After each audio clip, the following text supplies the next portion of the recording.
Hey kids, it's England Teen here, and Kirby month is underway. So DC's little contribution to this whole thing is a group of one-shots starring some Jack Kirby DC characters, and in this case we're going to be talking about DC's The New Gods. And there is a reason that Orion is so prominent on this cover, because he's in all three of the stories. The first one deals with Orion, Light Ray, and Bug, the Forager, who has his own series now. Turns out Bug comes up and he says, hey, Calabac is in town and he's causing all sorts of trouble. He's enslaving us, making us do some work. And everybody's like, hey, wait a second. Calabac can't be here. There's a treaty with Apocalypse. They're not supposed to be attacking. So, they go off to try to stop Calabac. Turns out that he is trying to build an engine inside of New Genesis so that it can become just like Apocalypse, and that way Darkseid will look upon Calabac as his son, as somebody to be loved. Of course, that's not said. You would never hear Calabac saying something like that. He's a scion of Apocalypse. They're not supposed to show weaknesses, but otherwise, why would he be doing this for Darkseid's respect? And that's his general motive, is to get Darkseid's attention. And this book, this story is filled with action. It's got some great character in it. It's got some great stories, and it really does pay homage to Jack Kirby's art. The layouts, the art itself it's its own creature. Yet it really does hearken to Jack Kirby's style, especially in the layout of the page. So many times I put down Marvel for its lack of color. Here, Alex Sinclair, like I said, it makes the action move. The color is just so, I already said vibrant, but it is. It's just, it really is a good book. It's definitely, and the story is the length of a comic book. So everything else on top of this is just icing on the cake. I would have liked there to have been more focus on the new gods.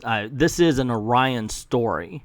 While Forager and Light Ray do play a part in it, they really are just supporting characters, even though the actions of Forager is what stops the engine from being created.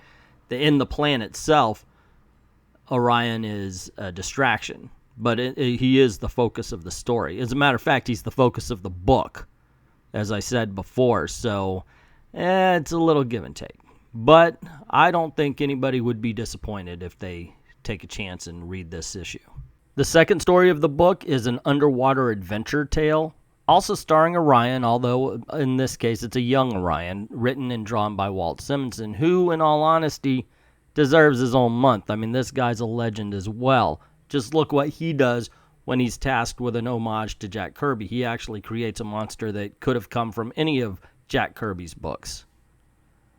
It's swashbuckling, it's exciting, it's fun. It's a very fun story, and even though it's only 4 pages long, it does serve to elevate the entire issue. Then we get a short pinup. It's a 1-page pinup of Calabac basically talking about how he wants to be Darkseid. And then a note from Jack Kirby saying that the upcoming story is everything that was in the original story. Nothing was left out, so enjoy. And it's a story of Lonar from the Forever people. And basically it's an adventure tale, but there's not a ton going on in it. And it was kind of odd that this is a story that they chose to put in the book. Because basically he just comes across a horse.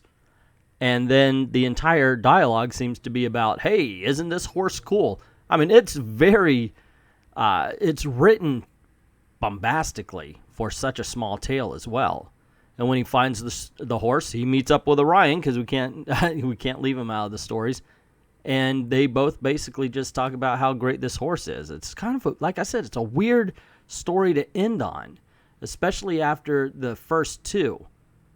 But it also serves to show how eclectic and how, that's not the word I'm supposed to, diverse the storytelling was from Jack Kirby.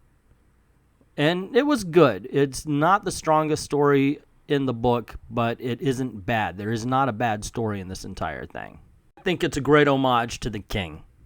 It has great uses of a character or characters that Jack Kirby created for DC Comics. And I like the fact that they include a reprint of a story from the Forever People, because it actually contrasts what he did by what he influenced in other people. And I just think that overall this serves as a very good tribute to Jack King Kirby. Think of the New Gods special #1. Did you like it? Did you hate it? Do you think it was served as a good homage, or is it just pure cash grab? Let me know in the comments below. Also, if you like this video, you want to see more, click like, click share, and if you haven't already, click subscribe and hit that notification bell so you don't miss anything. Also, head on over to the Patreon page where we do a Jack Kirby review every day this month for Kirby month. We're doing the same thing for our subscribers over at vidme.com, so you can check us out there as well. Thank you to all those who already have done that, and thank you to everybody who will do that, and to everybody, thank you very, very much for watching.